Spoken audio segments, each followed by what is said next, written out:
Hi friends, stitch பண்ணி முடித்த ப்ளவுஸில் இது மாதிரி நார்மல் நீடில் அழகான ஒரு ஒர்க் பண்ணலாம். அதுக்காக நான் பால் பீட்ஸ் தான் எடுத்திருக்கேன். 4 mm சைஸ் எடுத்துக்கோங்க. அப்புறமா கோல்டன் கலர் கட் பீட்ஸ் எடுத்திருக்கேன். பீட்ஸ் கோக்குறதுக்கு நீடில் நம்பர் 11 தான் வேணும், அதனால் 11 எடுத்திருக்கேன். இப்போது பால் பீட்ஸை இது மாதிரி ஒவ்வொன்றா கோத்து ஸ்டிச் பண்ணிக்கோங்க.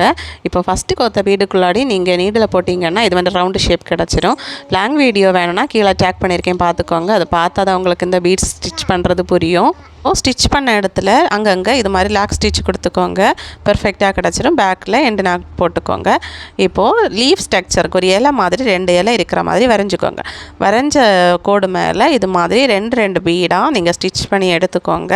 உங்களுக்கு எப்படி வசதி அப்படி ஸ்டிச் பண்ணிக்கோங்க. அழகான ஒரு டிசைன் கிடச்சிரும். ரொம்ப ஈஸியாக பெர்ஃபெக்டான ஒரு டிசைன் தான். டார்க் கலர் ப்ளவுஸுக்கு இது மாதிரி நீங்கள் ஸ்டிச் பண்ணி பாருங்கள். கோல்டன் கலர் கட் பீட்ஸ் தான் இதுக்கு ரொம்ப அட்ராக்ஷனாக இருக்கும். ஃபைனல் லுக் இப்படி தான் இருந்துச்சு. வீடியோ இஷ்டப்பட்டால் லைக் செய்ய மறக்கிறது.